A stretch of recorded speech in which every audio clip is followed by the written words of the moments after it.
welcome to the Conscious Connection Manifesting Miracles podcast. I'm your host, Carol Hasbrouck, the Miracle Lady, and author of the book, 10,000 Miles of Miracles, now available on Amazon. On this show, we uncover ways to follow your inner guidance system so you can live your most authentic and fantastic life. Our mission is to help you learn how to differentiate between your ego thoughts and your true, authentic higher self, which can lead you to your life purpose, on new adventures, and even to new callings.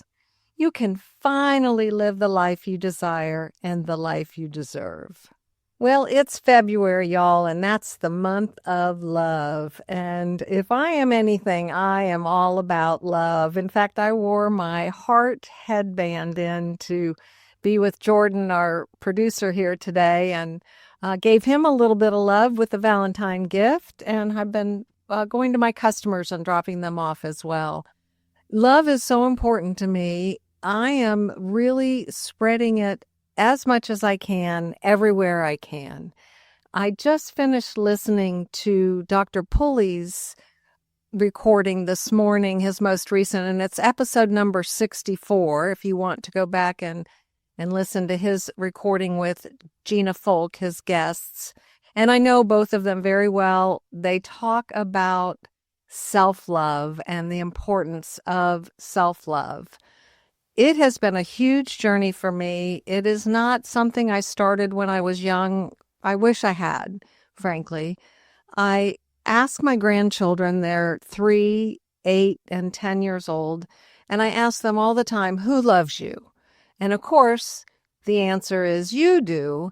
And I always remind them that they need to be in that picture too. So they say, well, you do, Nanny. And I go, that's right. And who else loves you? And they'll go, oh, my mom, my dad. And I go, who else? Who else? And I keep saying it until they go, I love me. And I go, that's right.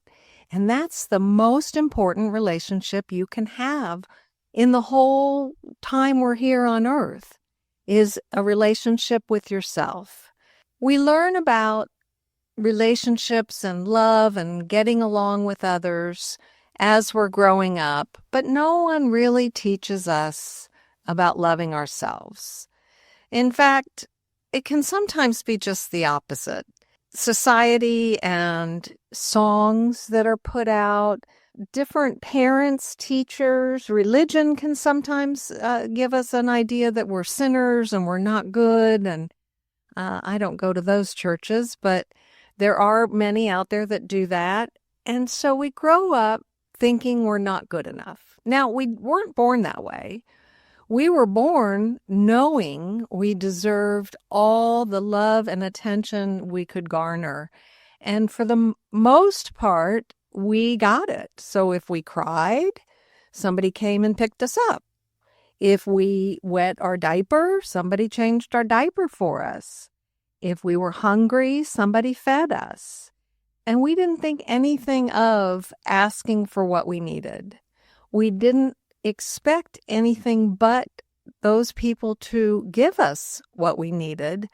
And of course, one of the things we need as we're growing up and as we live this life is to be loved. To not only give love, but to be loved. So we're taught about learning how to get love from others, but no one really teaches us, or at least I'll speak for myself, no one really taught me how to love myself. In fact, I grew up and lived most of my adult life thinking there was a part of me that just wasn't good enough, just didn't quite fit into the values, or not the values, but the idea of who I should be in this world. And you know, my mom, my dad died when I was young, and my dad was a wonderful human being. And my mom was mostly my caregiver and the person that shaped me into a young woman. And she loved me dearly and was a perfect example of love for me for the most part. Yet she never taught me that I was good enough. She never taught me that it's okay to love myself. In fact, I have to love myself in order to love you. I know I'm not alone in that. I actually had a very functional family life, which is unusual in society. And I still grew up thinking there was just something missing, something little outside of myself that I needed to fill up with, something inside of myself that I needed to fill up with something outside of myself. And that created a lot of misery in my life because, frankly, no one or no thing can fill me up if I'm not already loving myself and being kind to myself. How do I do that? How do I love myself and be kind to myself? Well, I'm just learning some of the ways to do that. And it isn't about, although taking self-care is important, massages and pedicures, baths, quietly reading a book, getting my feet rubbed. Those are all things I really enjoy, and that is part of self-care. It is not necessarily self-love. How did I learn about self-love? Well, I learned it through Dr. Pulley, who is my spiritual leader as well as my counselor and my good friend. He taught me many different ways. He's the one that first told me about Louise Hay and her book that you can heal yourself, you can heal your body. And I've recently started reading more of that. The main thing she talks about is doing mirror work. Now, she has 10 different actions that we can take to learn how to love ourselves. And the most profound, according to her, is doing the mirror work. And the mirror work may be a little bit uncomfortable. I talk about this in a couple of episodes. It may be a little uncomfortable at first. And now that I've done it for over a month, I miss it when I forget to do it. I look in the mirror and I look straight into my eyes and I say to myself, Carol, I love you. I really, really love you just the way you are. In fact, I'm recording this right now on a video, and I'm going to say it right into the phone. Carol, I love you. I really, really love you, just the way you are. When I look at my face, when I say this now, it is completely different from what my face looked like when I first started doing this. When I first started doing it, I would have that look of, who are you kidding? No, I don't want to look myself in the eyes and tell myself I love because I'm lying to myself. And that was very uncomfortable. I did it anyway. I've learned that the only way I can grow in this life is to do things that are uncomfortable and to just keep working through it, walking through it. I've been doing the mirror work, like I said, for about a month now. It feels completely different than it did when I started. I can smile really big smiles, and I can tell those smiles go right up to my eyes, and I believe myself now. I believe myself when I say, I love you just the way you are. That doesn't mean that throughout the day there aren't times that I think negative thoughts about myself, or I just have that angst of not quite fitting in or not quite being the person I was meant to be. However, now I will notice that right away, and I'll go back to the mirror and look at myself and say, Carol, I love you just the way you are. And I might have to say it a few times until I believe it, but it gets me off of that negative self-talk. I don't know why, as human beings, we do that. We are so inclined to berate ourselves, condemn, out and out condemn ourselves, say really bad things like, oh, you're such an idiot. Oh, I can't believe you did that. Again, you do it again, Carol. Come on, what's wrong with you? If I had a friend say that to me, do you think I'd still be their friend? No. Now, if I had a friend give me constructive feedback, that's another story. But if they called me stupid and an idiot and said, what's wrong with you? I would not be their friend anymore. because I won't like that kind of talk. Yet I put up with it from myself. Except I don't put up with it from myself anymore very often. Every now and then, like I said, I'll catch myself saying it or thinking it, and I'll have to turn that off. In fact, I've learned not to turn it off. I've learned to just say, oh, thank you for sharing, and then think about something else. I'm not rejecting thoughts. Thoughts come and thoughts go. But what I don't have to do is I don't have to linger on the thought. One of my teachers in life that I read every morning is Emmett Fox, and he talks about thoughts are like embers from a fire. And if a little ember, piece of wood, jumps out of the fire and it's on fire and it lands on your blouse or your shirt, if you were to flick it off immediately, there would be no damage done. If you were to let it sit there for just a little bit, you would certainly have damage to your shirt or your blouse. And if you were to let it linger for very long at all, it would put a hole in your blouse or your shirt and possibly burn your skin. He said to take thoughts the same way. Don't linger on them. Don't make them worse than they are. Don't build up this big story around the thoughts. And if I do that, then I can either forgive myself for what I've done, or I can say, well, that was a silly thought. I sure don't want to think that anymore. And I can move on to a better thought. I guess I started this work in earnest 2 or 3 months ago. Well, because of that, because it's what I'm putting my attention on, I have now all kinds of readings and teachings and people that come into my life and teach me about self-love, and that the most important relationship I have in life is the one I have with myself.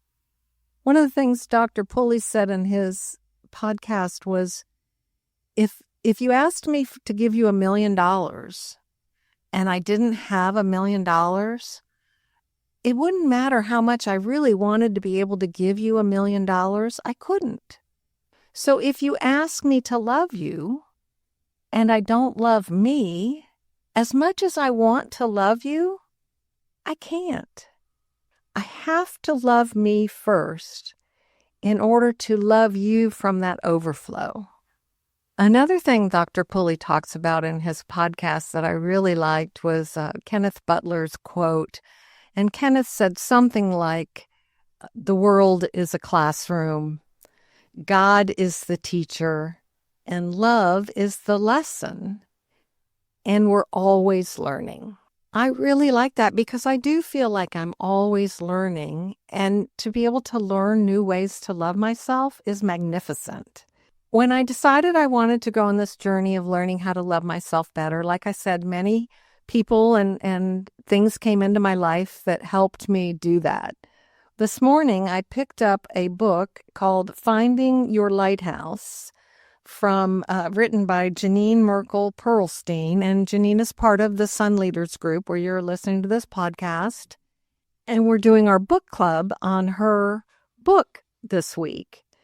I sat down to read it this morning, and her first chapter is called Searching Within. And guess what she talks about? You got it. She talks about self-love. She mentions in here that if I want results in my life to be different, I must reverse engineer the process and look at what is causing the results I have today. From there, I can change everything that informs my actions so that I may achieve better, stronger results.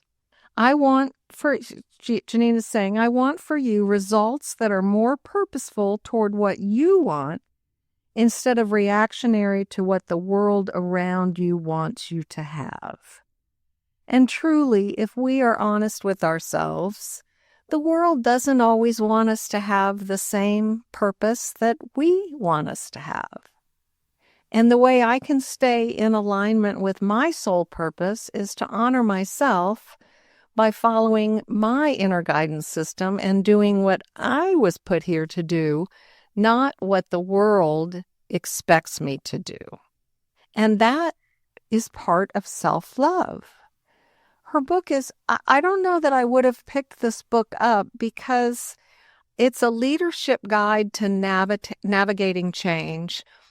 I would have thought it was more about the business, and she does talk about how to bring the value of love into your business, and that it first starts with you and loving yourself. But I would have thought that, oh, that's a business book and that's about leadership and I'm really not a leader. Well, of course I'm a leader. I'm a son leader. I'm a servant leader.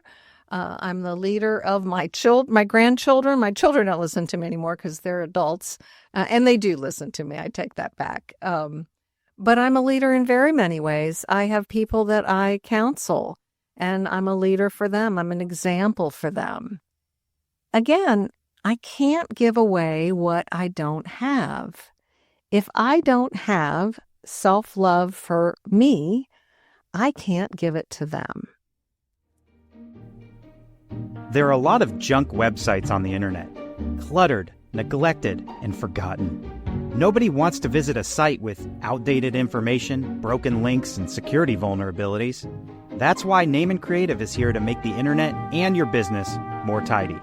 Don't let your website become a digital junkyard. Reach out to us today, and we'll make sure your website is well-maintained with fresh content to boost search rankings, keep visitors engaged, and grow revenue. Connect with us at info@nameandcreative.com or visit our website at nameandcreative.com to get started. Jordan and I just had a little conversation about the last piece there in the podcast, and he said he could relate to that he may not have picked the book up because he would have considered himself not to be a leader, and that there was really probably nothing in that book that would benefit him. Because, as he says, we tend to go to the negative parts of deprecating ourselves. And that just isn't beneficial for me or you or Jordan. Hopefully, as we listen to podcasts like this and as we read books like Janine's book and we listen to leaders like Dr. Pulley, we realize all of the answers to all of the questions are inside of us. They are not outside of us. All I have to do is open my mouth and say these words, and someone in the room with me totally relates and understands and says, I felt that same way. I went immediately to not thinking I was a leader. So the conversations need to become richer and deeper in my life, so that I can see the beauty inside of you and the beauty inside of me. One of the things that I do for self-sabotage, and Janine talks about this a lot in the book, because it's important for me to recognize when I'm self-sabotaging myself. One of the things I do is what my business coach, Eric, said to me last week. I push back. And he said, you give me a lot of pushback. And I said, what? I don't give you pushback. How do I give you pushback? And he said, well, that's pushback right there. And I just didn't see it. Then he said, I see imposter syndrome in you, which is very ironic because you're teaching about following your inner guidance system. And that is just the opposite. Well, I didn't even know what imposter syndrome was. It didn't sound good, I can tell you that much. Anything syndrome doesn't sound good, but certainly not imposter syndrome.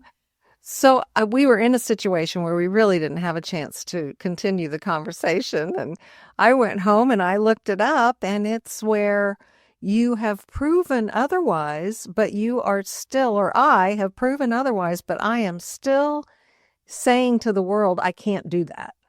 I'm not good enough to do that. I'm not capable, although I've already proven to the world that I can do that in many, many ways. And I knew that was that was spot on. And it came from ego. It completely comes from ego. The whole I'm not good enough thing does not come from following my inner guidance system. It comes from listening to my ego. Unfortunately, sometimes the ego can be really loud. I just have to differentiate between the two. So once I figured out, okay, he's right. He is absolutely right. I am giving him pushback because I'm not doing the things I hired him to tell me what to do to become successful, and I'm not doing them. He said, the whole thing is about action, Carol, and I wasn't taking the actions. And I can tell you right now why I wasn't taking the actions. I went into the silence to discover this. I got my journal and I went into the silence, and I immediately hear, it's the exact same thing you did before you published your book. You really could have published your book about 8 years before you published it. And then even the year that you decided that was the year 2012 or 2024, no, I'm sorry, 2023 was the year that I'm publishing my book. This is it. It has to be done this year. Even then, I couldn't get it published until November because I was paralyzed by the fear of what other people would think. I went and saw Dr. Pulley, and he said this is normal. First of all, I want you to understand this is not uncommon. You're worried about what other people think, and I knew I was worried about what other people think. He said just publishing the book is success. Even if nothing else ever happens, you've been more successful than other people. Not that I'm trying to compare myself to other people, because I really try not to do that. But I've been successful because I published the book, even if I never did anything else with the book.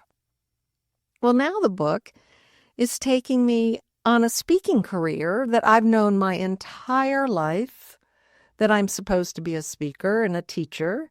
And I know that's what gets me excited about life and living. I'm passionate about helping others. I'm passionate about traveling. And traveling and helping others is what took me on the journey to do the 10,000 miles of service work, to write the book, 10,000 Miles of Miracles. And so if that's what I'm passionate about, and I've thought about it my whole life, I'm 69 years old. What the heck? It's time. So I am officially announcing here on this podcast that this year I am taking my book on the road. I am looking for speaking engagements, paid, unpaid, preferably paid. But to start with, I will do unpaid speaking to get the experience. And if you know of anyone that needs someone to speak in front of your groups or groups you know about, I am available for that, and I would love to talk to you about that opportunity. So I'm declaring today that this is the year, this is the month, this is right now I am taking my book on the road. No more playing it small, no more imposter syndrome. I'm perfectly capable of this. I have been speaking in front of groups my entire life, and I've always gotten feedback that, oh, you're so natural at this. You're such a great speaker. And I go, oh, thank you. It's my gift from God. And then I go hide under my rock.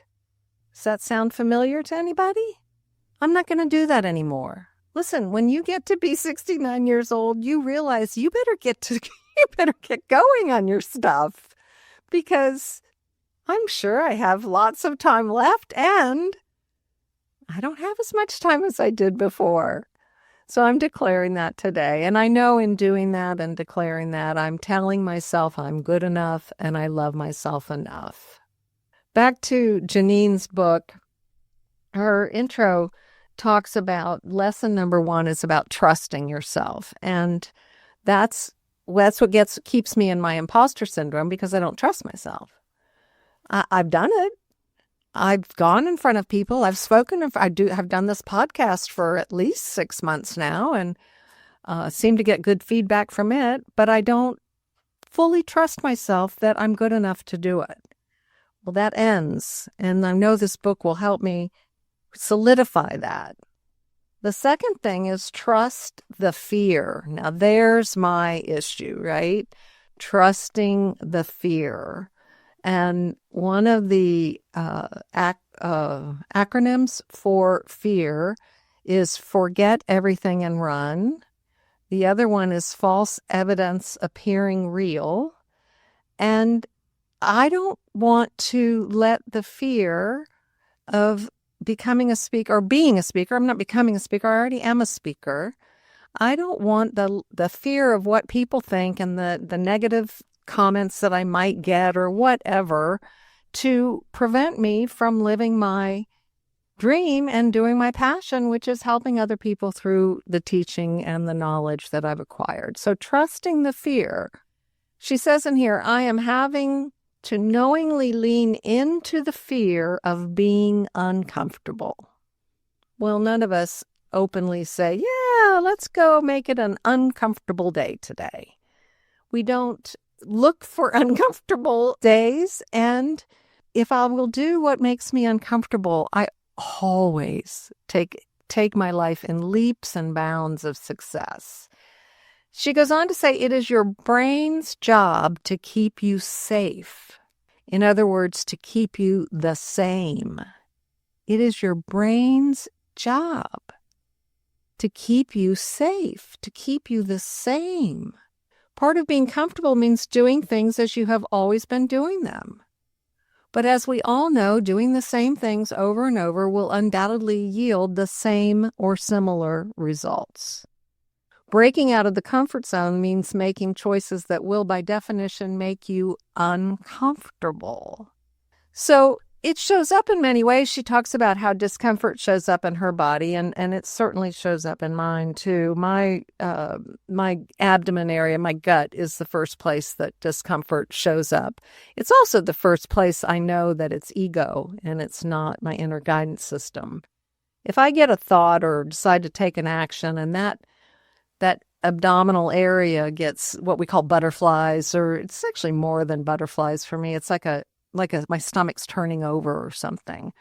When I get that, and it's immediate, I know, no, Carol, this isn't a healthy fear. This is something you want to stay away from. It's like when your mom told you, if you feel like you're not supposed to be someplace, don't be there. Well, that's the way I get. And discomfort can show up for me in my body. I get it in my shoulders too. I get pretty tense in my shoulders, my jaw. I clench my jaw. And I'm at a place where I can look at that and go, okay, breathe, Carol. Breathe. Be still and breathe. And get your journal and write down whatever you think of. No one has to read it. You don't have to worry about anyone reading it and what they think. Just get it all out. And when I do that, I can work through the discomfort and the fear. And I have to take action steps that I'm walking right into the fear. Nobody really likes the thought of doing that, and we all know that's where the most growth occurs. The next thing she talks about is trusting the momentum. Momentum is huge. I mean, if you think about pushing a rock down the hill, at first, this huge old boulder, and this is an example she gives, it's pretty difficult to get that rock moving. And you got to give it all your energy and force and get your shoulder in there and maybe even hurt yourself to get that boulder moving down the hill a little tiny bit. But then once you do that, the momentum starts and the rock goes easily down the hill. In fact, it's hard to stop the rock once it's going down the hill. So if I will take the action that I need to take consistently, now that's my word for the year. My word is actually focus, and that is so that I can become consistent. I've had many teachers recently tell me that I'm not consistent. I get gung-ho about something and then I drop the ball. My goal is to focus and stay consistent so I can keep that momentum going. Lesson number 4 in her book is trust the magic. Now, that's definitely my favorite. She talks about Trust that it will happen and look for it to happen. Magic happens for all of us when we believe it is ours for the receiving and we delight in its gift. So when I went on that journey of 10,000 miles of service work, we went to spread the love. We went looking for goodness. We went trusting the magic, trusting our inner guidance systems. And guess what we found? We found the magic. We found the goodness in people. We found the love. We found everything we were looking for and then some, because we were open to receiving and we were willing to look for it. Sometimes just being willing to do something is as powerful as actually doing it. If I close my mind and I cross my arms in front of my body and I say, no, I'm not doing that. And I just got a picture of myself as a young girl doing that. So if I close my mind and I cross my arms and I say, no, I'm not doing that, I don't have a chance at all. But if I just crack open a little tiny bit and let the light in that little tiny crack and say, well, it may not be my favorite thing to do, but I'm willing to consider it, then I have a chance of doing it. The last lesson she talks about is trust the systems. This part I really related to. She talks about being an entrepreneur and loving her freedom and not having people tell her what to do. And she realized that, in fact, structure sets you free. You have to put in place and embrace systems and structures so that you can experience freedom without being reactionary to life. She goes on to say, it is not a punishment, as I wholeheartedly believed when I began this work. It is a benefit.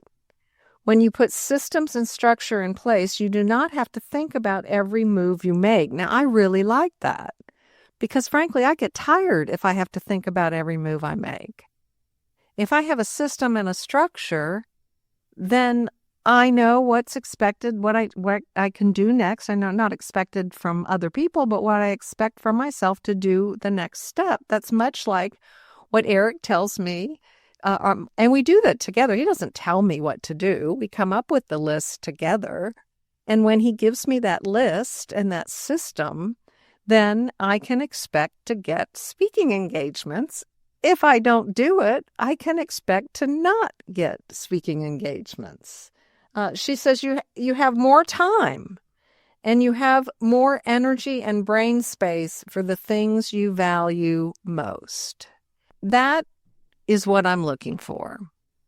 I am looking to trust myself, trust the magic, trust the fear, trust the momentum, and trust the systems. And that's only 5 levels of trust. In doing that, I will create the life I desire and the life I deserve.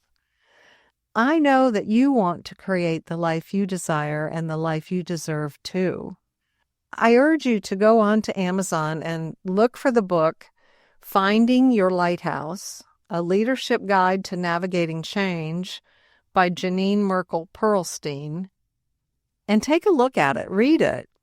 I am going to have Janine on as a guest because this book really moved me as I'm reading it. And I'm looking forward to the Sun Readers Book Club with it as well. I just know that loving myself, believing in myself, and sharing that love with you and you and you enlarges my world beyond capacity. Jordan said, I'm a leader of happiness. Do you know how that makes me feel? I'm a leader of happiness? Yay! Because I want to be happy, and I know you want to be happy. And I also know it all starts with me. That isn't being selfish. It isn't being self-centered. It isn't being egotistical. It isn't thinking I'm better than anyone else.